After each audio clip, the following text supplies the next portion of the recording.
Punjabi radio USA ਸੁਣ ਰਹੇ ਸਾਰੇ ਸਰੋਤਿਆਂ ਨੂੰ ਪਿਆਰ ਸਤਿਕਾਰ ਸਹਿਤ ਸਤਿ ਸ੍ਰੀ ਅਕਾਲ। ਸਭ ਨੂੰ ਜੀ ਵਕਤ ਹੈ ਸਤੂ ਪ੍ਰੋਗਰਾਮ 'ਚ ਆਪ ਸਭ ਦਾ ਸਵਾਗਤ ਹੈ।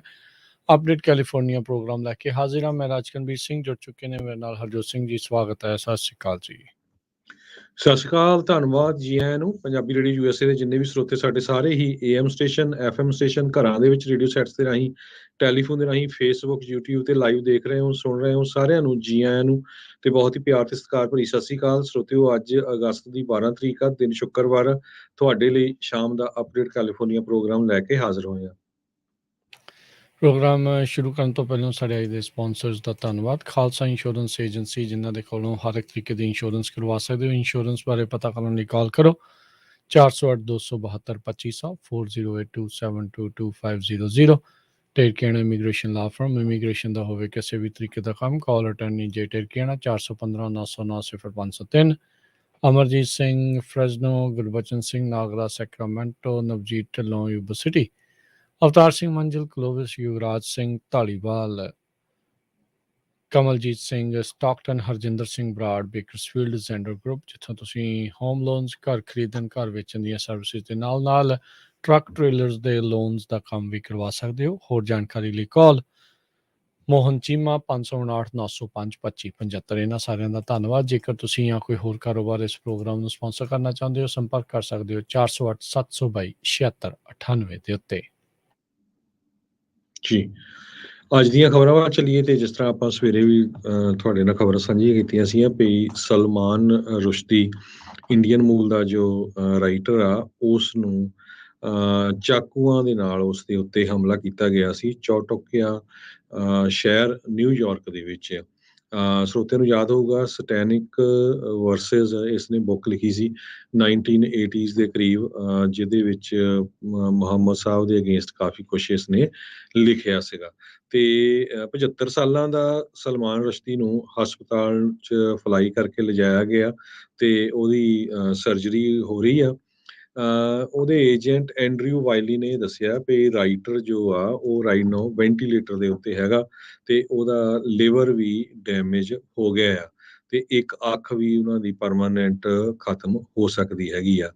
ਜੋ ਅਟੈਕਰ ਆ ਉਸ ਦਾ ਨਾਂ ਹੈਡੀ ਮਟਾਰ, 24 ਸਾਲਾਂ ਦਾ, ਫੇਅਰਵਿਊ ਨਿਊ ਜਰਸੀ ਤੋਂ ਅਰੈਸਟ ਕੀਤਾ ਗਿਆ। ਸਟੇਟ ਪੁਲਿਸ ਦੇ ਮੇਜਰ ਯੂਜੀਨ ਸਟੈਨਵੈਸਕੀ ਜੋ ਆ, ਉਹਨਾਂ ਨੇ ਦੱਸਿਆ ਵੀ ਹਜੇ ਤੱਕ ਮੋਟਿਵ ਦਾ ਕੋਈ ਪਤਾ ਨਹੀਂ ਲੱਗ ਸਕਿਆ।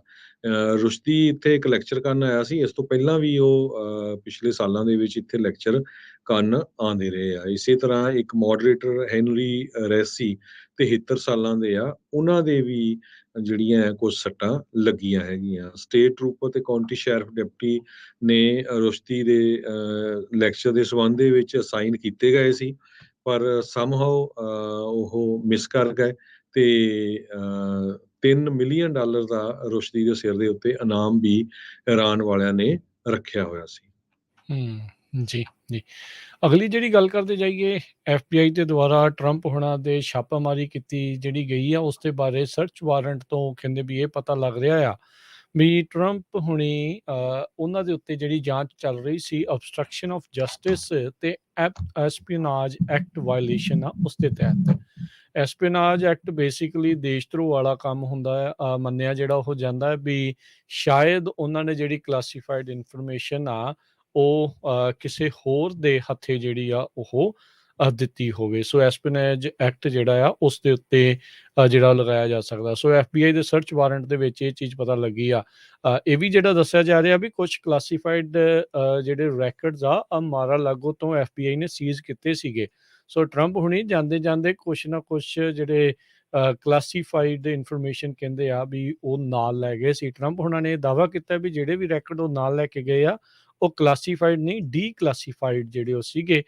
ਪਰ FBI ਆ ਉਹ ਹੋਰ ਜਿਹੜਾ ਆ ਉਹ ਦਾਅਵਾ ਜਿਹੜਾ ਉਹ ਕਰ ਰਹੀ ਹੈ। ਉਹਨਾਂ ਨੇ ਕਿਹਾ ਵੀ FBI ਨੇ ਕੁਛ ਵੀ ਸੀਜ਼ ਨਹੀਂ ਕੀਤਾ ਸੀ ਜਦੋਂ ਪਹਿਲੇ ਦਿਨ ਇਹਨਾਂ ਦੇ ਉੱਤੇ ਛਾਪੇਮਾਰੀ ਕੀਤੀ ਗਈ ਸੀ, ਪਰ ਹੁਣ ਕੁਛ ਇਸ ਦੇ ਬਾਰੇ ਜਿਹੜਾ ਉਹ ਨਵੀਂ ਜਿਹੜੀ ਉਹ ਜਾਣਕਾਰੀ ਆ ਰਹੀ ਹੈਗੀ ਹੈ। ਵਾਰੰਟ ਜਿਸ ਨੂੰ ਕਈਆਂ ਨੇ ਹੁਣ ਰਿਵਿਊ ਕੀਤਾ ਆ, ਅੱਜ ਜਿਹੜਾ ਇਸ ਦੇ ਬਾਰੇ ਜਾਣਕਾਰੀ ਨਸ਼ਰ ਜਿਹੜੀ ਉਹ ਕਰ ਦਿੱਤੀ ਗਈ ਸੀ। ਯੂਐਸ ਮੈਜਿਸਟ੍ਰੇਟ ਜੱਜ ਬਰੂਸ ਰਾਇਨਹਾਰਟ ਉਹਨਾਂ ਨੇ 5 ਅਗਸਤ ਨੂੰ ਇਸ ਵਾਰੰਟ ਦੇ ਉੱਤੇ ਜਿਹੜੇ ਉਹ ਸਾਈਨ ਕੀਤੇ ਸੀ, ਜਿਸ ਦੇ ਵਿੱਚ FBI ਨੂੰ ਇਹ ਅਥਾਰਟੀ ਦਿੱਤੀ ਗਈ ਸੀ ਵੀ ਉਹ ਜਿਹੜੀ ਸਰਚ ਆ 19 ਅਗਸਤ ਨੂੰ ਜਾਂ ਉਸ ਤੋਂ ਪਹਿਲਾਂ ਕਿਸੇ ਵੀ ਟਾਈਮ, ਕਿਸੇ ਵੀ ਦਿਨ ਸਵੇਰੇ 6 ਵਜੇ ਤੋਂ ਰਾਤ 10 ਵਜੇ ਦੇ ਵਿੱਚ ਉਹ ਕਰ ਸਕਦੇ ਆ। ਸੋ ਇਸ ਵਾਰੰਟ ਤੇ ਪ੍ਰਾਪਰਟੀ ਰਸੀਟ ਜਿਹੜੀ ਆ ਫਾਰਮਲੀ ਅਨਸੀਲ ਕਹਿੰਦੇ ਆ ਉਹ ਕੀਤੀ ਗਈ ਸੀ ਇਸ ਜੱਜ ਦੇ ਦੁਆਰਾ। ਸੋ ਹੁਣ ਜਿਹੜੀਆਂ ਇਹ ਨਵੀਆਂ ਜਿਹੜੀਆਂ ਜਾਣਕਾਰੀਆਂ ਇਸ ਦੇ ਬਾਬਤ ਆ ਰਹੀਆਂ ਆ,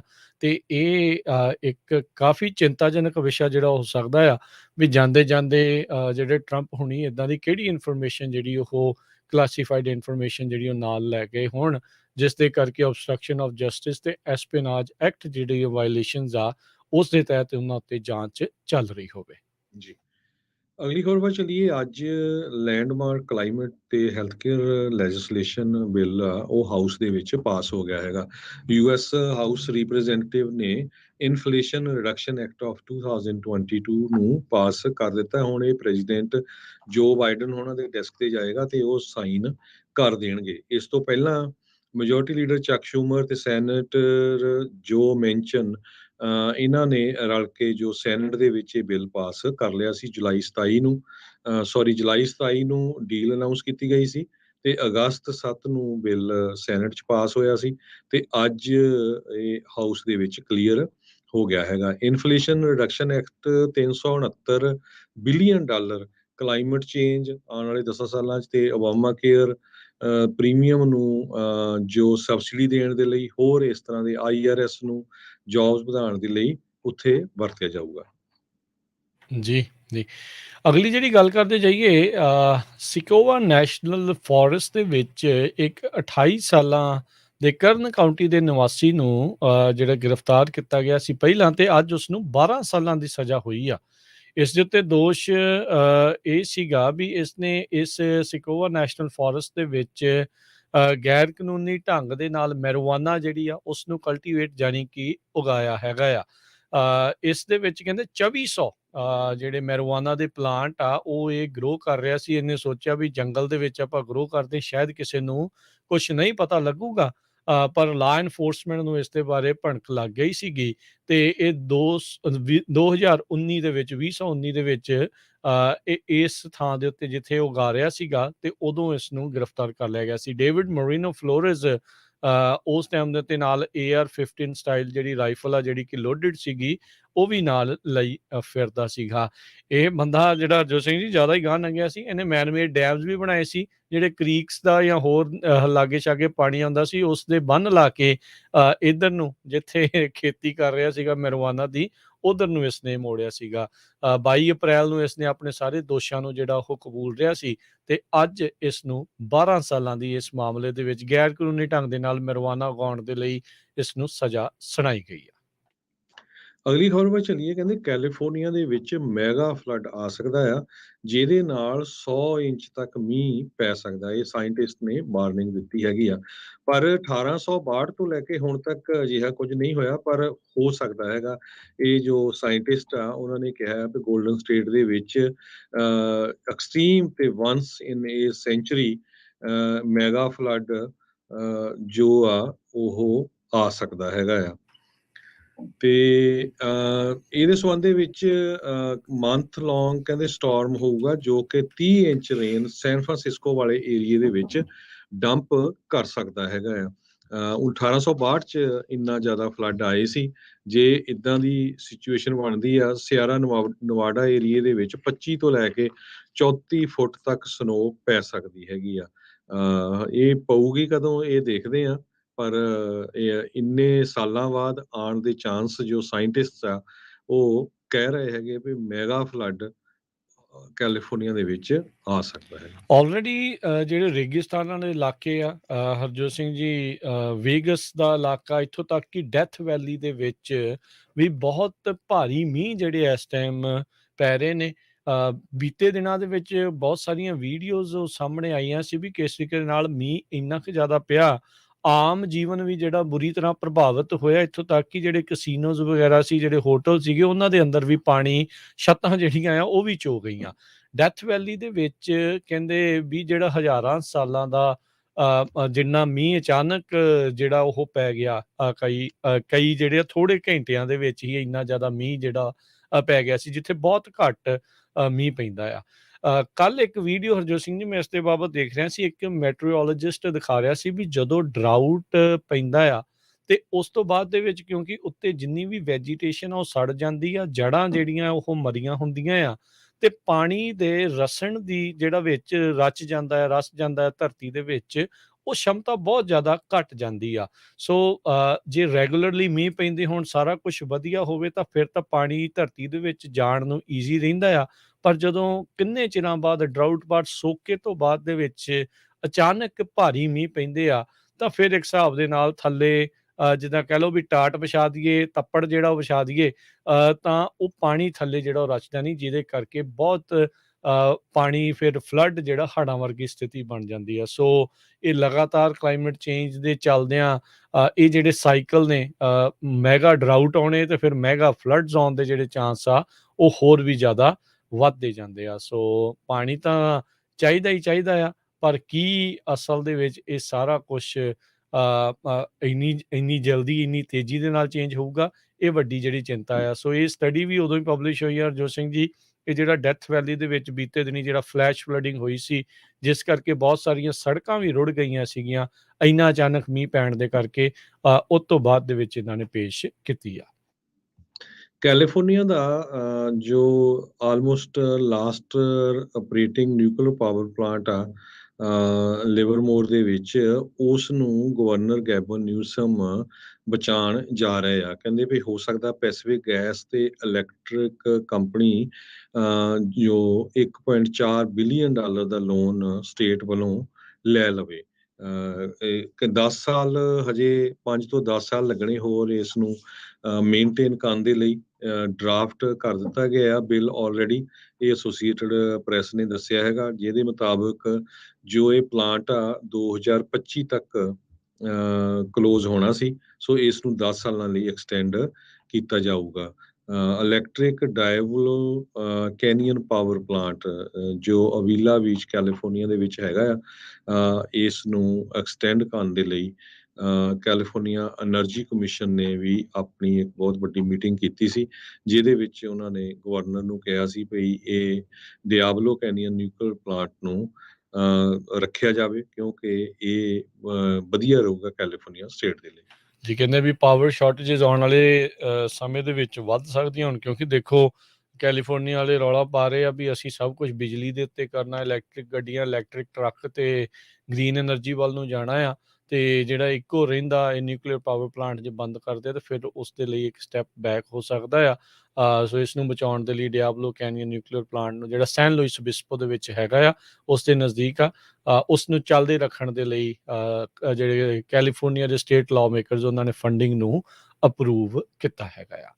ਅਗਲੀ ਜਿਹੜੀ ਹਰਜੋਤ ਸਿੰਘ ਦੀ ਗੱਲ ਕਰਦੇ ਜਾਈਏ, ਤਾਂ ਕੈਲੀਫੋਰਨੀਅਨਸ ਆ, ਉਹਨਾਂ ਨੂੰ ਮਹਿੰਗਾਈ ਨੇ, ਸਾਰੀ ਅਮਰੀਕਾ ਨੂੰ ਹੀ ਮਹਿੰਗਾਈ ਨੇ ਮਾਰ ਜਿਹੜੀ ਉਹ ਪਾਈ ਸੀ, ਪਰ ਬੀਤੇ ਦਿਨਾਂ 'ਚ ਇੱਥੋਂ ਦੇ ਲੈਜਿਸਲੇਟਰਸ ਆ ਉਹਨਾਂ ਨੇ ਅਨਾਊਂਸ ਕੀਤਾ ਸੀਗਾ ਜਿਹੜੇ ਇਨਫਲੇਸ਼ਨ ਰਿਲੀਫ, ਮਹਿੰਗਾਈ ਤੋਂ ਨਿਜਾਤ ਪਾਉਣ ਦੇ ਲਈ ਜਿਹੜੀਆਂ ਪੇਮੈਂਟਸ ਆ, ਜਿਨ੍ਹਾਂ ਨੇ ਇਹਨਾਂ ਨੇ ਨਾਮ ਮਿਡਲ ਕਲਾਸ ਟੈਕਸ ਰੀਫੰਡ ਰੱਖਿਆ ਆ, ਉਹ ਜਿਹੜੇ ਆ ਦਿੱਤੇ ਜਾਣਗੇ ਜਲਦ ਹੀ, ਜਿਹੜੇ ਹੋਣਗੇ। ਕਹਿੰਦੇ ਵੀ ਹੁਣ ਤੁਸੀਂ ਕੈਲੀਫੋਰਨੀਆ ਦੀ ਜਿਹੜੀ ਵੈਬਸਾਈਟ ਹੈਗੀ ਆ ਟੈਕਸ ਵਾਲੀ, ਫਰੈਂਚਾਈਜ਼ ਟੈਕਸ ਬੋਰਡ ਜਿਹੜੀ ftv.ca.gov, ਉੱਤੇ ਜਾ ਕੇ ਤੁਸੀਂ ਚੈੱਕ ਕਰ ਸਕਦੇ ਆ ਵੀ ਕਿੰਨਾ ਤੁਹਾਨੂੰ ਰਿਲੀਫ ਮਿਲ ਸਕਦਾ। $200 ਤੋਂ ਲੈ ਕੇ $1050 ਤੱਕ ਦਾ ਜਿਹੜਾ ਤੁਹਾਨੂੰ ਚੈੱਕ ਜਾਂ ਤੁਹਾਡੇ ਅਕਾਊਂਟ ਦੇ ਵਿੱਚ ਉਹ ਸਿੱਧੀ ਪੇਮੈਂਟ ਆ ਉਹ ਆ ਸਕਦੀ ਆ। ਇਹ 2020 ਦੇ ਜਿਹੜੇ ਤੁਸੀਂ ਟੈਕਸ ਭਰਿਆ ਹੈਗਾ ਆ, ਉਸ ਦੇ ਆਧਾਰ ਦੇ ਉੱਤੇ ਆਊਗਾ। ਸੋ ਕਹਿੰਦੇ ਵੀ ਜੇ 2020 ਦਾ ਜਿਹੜੇ ਗ੍ਰੋਸ ਇਨਕਮ ਤੁਹਾਡੀ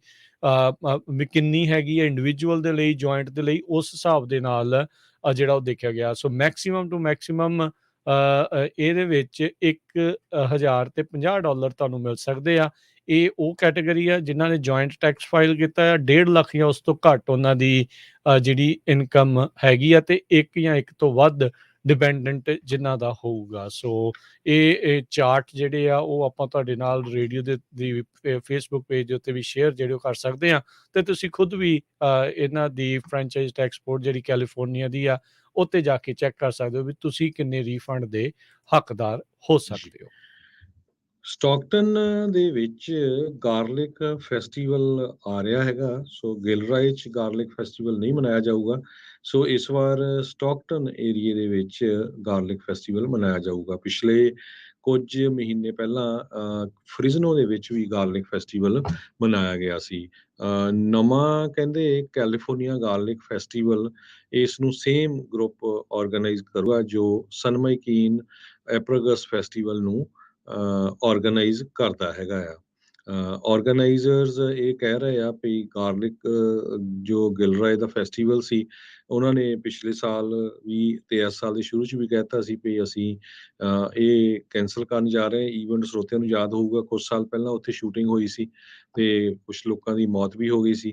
ਤੇ ਸੋ ਇਸ ਕਰਕੇ ਹੁਣ ਛੋਟੇ-ਛੋਟੇ ਫੈਸਟੀਵਲ ਵੱਖ-ਵੱਖ ਸ਼ਹਿਰਾਂ 'ਚ ਮਨਾਉਣੇ ਸ਼ੁਰੂ ਕੀਤੇ ਹੋਏ। ਸਭ ਤੋਂ ਪਹਿਲਾਂ ਫ੍ਰਿਜ਼ਨੋ ਦੇ ਵਿੱਚ ਹੋਇਆ, ਤੇ ਹੁਣ ਇਸ ਸੈਚਰਡੇ ਤੇ ਸੰਡੇ ਜਿਹੜੇ ਲੋਕ ਆਪਣੇ ਸਟਾਕਟਨ, ਲੈਥਰੋਪ, ਮੰਟੀਕਾ ਇਸ ਏਰੀਆ ਟ੍ਰੇਸੀ ਏਰੀਏ 'ਚ ਰਹਿੰਦੇ ਆ, ਤੇ ਤੁਸੀਂ ਜਾ ਕੇ ਇਸ ਫੈਸਟੀਵਲ ਨੂੰ ਦੇਖ ਸਕਦੇ ਹੋ। ਸਨਮਾਈਕੀਨ ਕਾਉਂਟੀ ਦੀਆਂ ਫੇਅਰ ਗਰਾਊਂਡਸ ਦੇ ਵਿੱਚ ਇਹ ਫੈਸਟੀਵਲ ਹੋਊਗਾ ਸ਼ਨੀਚਰਵਾਰ ਤੇ ਐਤਵਾਰ ਨੂੰ। ਆਰਗੇਨਾਈਜ਼ਰਸ ਇਹ ਐਕਸਪੈਕਟ ਕਰ ਰਹੇ ਕਿ 10,000 ਦੇ ਕਰੀਬ ਲੋਕ ਹਰ ਰੋਜ਼ ਵਿਜ਼ਿਟ ਕਰਨਗੇ। ਜੀ, ਅਗਲੀ ਜਿਹੜੀ ਖਬਰ ਉਸ ਦੇ ਉੱਤੇ ਨਜ਼ਰ ਮਾਰਦੇ ਜਾਈਏ, ਮੌਂਟੇਨੈਗਰੋ ਜਿਹੜਾ ਮੁਲਕ ਆ ਉੱਥੇ ਇੱਕ ਸ਼ਦਾਈ ਬੰਦੇ ਨੇ ਗੋਲੀਆਂ ਜਿਹੜੀਆਂ ਉਹ ਚਲਾ ਦਿੱਤੀਆਂ, ਗਨ ਅਟੈਕ ਹੋਇਆ ਜਿਸ ਦੇ ਕਰਕੇ 11 ਜਾਣਿਆਂ ਦੀ ਮੌਤ ਹੋ ਚੁੱਕੀ ਹੈ, ਜਿਨ੍ਹਾਂ ਦੇ ਵਿੱਚ 2 ਬੱਚੇ ਵੀ ਸ਼ਾਮਲ ਆ। ਉੱਥੋਂ ਦੇ ਜਿਹੜੇ ਲੋਕਲ ਮੀਡੀਆ ਆ ਉਹਨਾਂ ਨੇ ਇਸ ਦੇ ਬਾਰੇ ਜਿਹੜੀ ਉਹ ਜਾਣਕਾਰੀ ਦਿੱਤੀ ਆ। ਮੌਂਟੇਨੈਗਰੀਅਨ ਪੁਲਿਸ ਚੀਫ ਜ਼ੋਰਾਨ ਬਰਡਨਿਨ ਉਹਨਾਂ ਨੇ ਜਿਹੜਾ ਉਹ ਜਾਣਕਾਰੀ ਦਿੱਤੀ, ਕਹਿੰਦੇ ਵੀ ਜਿਸ ਸ਼ੂਟਰ ਨੇ ਗੋਲੀਆਂ ਚਲਾਈਆਂ ਪਹਿਲਾਂ ਇੱਕ ਪਰਿਵਾਰ ਦੇ ਉੱਤੇ ਉਹਨੇ ਗੋਲੀਆਂ ਚਲਾਈਆਂ ਸੀ, ਜਿਹੜੇ ਕਿ ਉਹਦੇ ਘਰ ਦੇ ਵਿੱਚ ਹੀ ਐਜ਼ ਏ ਟੈਨੈਂਟ ਜਿਹੜੇ ਉਹ ਰਹਿ ਰਹੇ ਸੀ।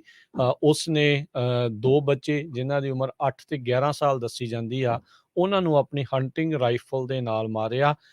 ਇੱਕ ਮਦਰ ਜਿਹੜੀ ਉਹਨਾਂ ਦੀ ਮਾਂ ਸੀਗੀ ਬੱਚਿਆਂ ਦੀ, ਉਸ ਨੂੰ ਇੰਜਰ ਕਰ ਦਿੱਤਾ, ਜਿਹਦੀ ਬਾਅਦ ਦੇ ਵਿੱਚ ਹਸਪਤਾਲ ਦੇ ਵਿੱਚ ਮੌਤ ਹੋ ਗਈ ਸੀਗੀ। ਸੋ ਫਿਰ ਬਾਅਦ ਦੇ ਵਿੱਚ ਇੱਕ ਜਿਹੜੇ ਵਿਟਨੈਸ ਉੱਥੇ ਗਵਾਹ ਸੀ, ਉਹਨਾਂ ਨੇ ਕਿਹਾ ਵੀ ਬਾਅਦ ਸ਼ੂਟਰ ਨੇ ਇਨਡਿਸਕ੍ਰਿਮੀਨੇਟਲੀ ਅੰਨ੍ਹੇਵਾਹ ਜਿਹੜੇ ਵੀ ਲੋਕ ਲਾਗੋਂ ਲੰਘ ਰਹੇ ਸੀ, ਜਿੱਧਰੋਂ ਉਹ ਜਾ ਰਿਹਾ ਸੀਗਾ, ਉਹਨਾਂ ਦੇ ਉੱਤੇ ਗੋਲੀਆਂ ਚਲਾਉਣੀਆਂ ਸ਼ੁਰੂ ਕਰ ਦਿੱਤੀਆਂ। ਅਥਾਰਟੀਜ਼ ਨੇ ਦੱਸਿਆ ਵੀ 34 ਸਾਲਾਂ ਦਾ ਇਹ ਜਿਹੜਾ ਬੰਦਾ ਆ ਉਸ ਨੇ ਗੋਲੀਆਂ ਜਿਹੜੀਆਂ ਉਹ ਮਾਰੀਆਂ, ਤੇ ਉੱਥੇ ਦੇ ਜਿਹੜੇ ਇੱਕ ਸਿਵਿਲੀਅਨ ਉਸੇ ਨੇ ਹੀ ਬਾਅਦ ਦੇ ਵਿੱਚ ਇਸ ਨੂੰ ਗੋਲੀ ਮਾਰ ਕੇ ਇਹ ਜਿਹੜੀ ਕਤਲੋਗਾਰਤ ਉੱਥੇ ਚੱਲ ਰਹੀ ਸੀ ਉਸ ਨੂੰ ਖਤਮ ਜਿਹੜਾ ਉਹ ਕੀਤਾ। ਸੋ ਜਿਹੜੇ ਮੌਂਟੇਨੈਗਰੋ ਦੇ ਪ੍ਰੈਜ਼ੀਡੈਂਟ ਆ ਮੀਲੋ ਡੋਨਕੋਵਿਚ, ਉਹਨਾਂ ਨੇ ਕਿਹਾ ਵੀ ਇਹ ਬੁਰੀ ਤਰ੍ਹਾਂ ਇਸ ਖਬਰ ਤੋਂ ਬਾਅਦ ਦੇ ਵਿੱਚ ਮੁਲਕ ਨੂੰ ਝੰਜੋੜ ਦਿੱਤਾ ਹੈ।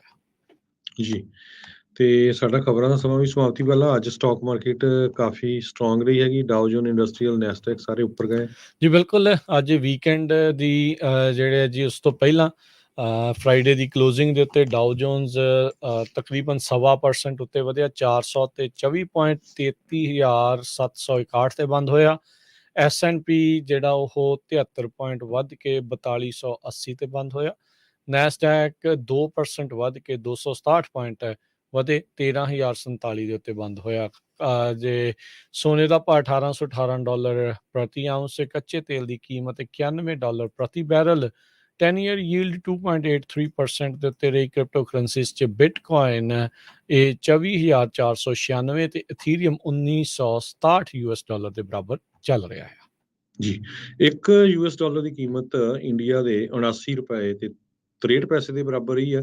ਇੱਕ $1 ਦੀ ਕੀਮਤ ਕੈਨੇਡਾ ਦੇ $1 ਤੇ 28 ਸੈਂਟ ਦੇ ਬਰਾਬਰ ਹੀ ਆ। ਇੱਥੇ ਪ੍ਰੋਗਰਾਮ ਦੀ ਸਮਾਪਤੀ ਹੈ। ਮੇਰੇ ਰਾਜਕਨਵੀਰ ਸਿੰਘ ਵੱਲੋਂ ਤੇ ਹਰਜੋਤ ਸਿੰਘ ਵੱਲੋਂ ਤੁਹਾਨੂੰ ਸਾਰਿਆਂ ਨੂੰ ਪਿਆਰ ਸਤਿਕਾਰ ਸਹਿਤ ਨਿੱਘੀ ਜਿਹੀ ਸਤਿ ਸ੍ਰੀ ਅਕਾਲ। ਜਿੰਨੇ ਵਾਸਤੇ ਰਹੋ, ਹੱਸਦੇ ਖੇਲਦੇ ਰਹੋ ਤੇ ਸੁਣਦੇ ਰਹੋ ਜੀ ਪੰਜਾਬੀ ਰੇਡੀਓ USA।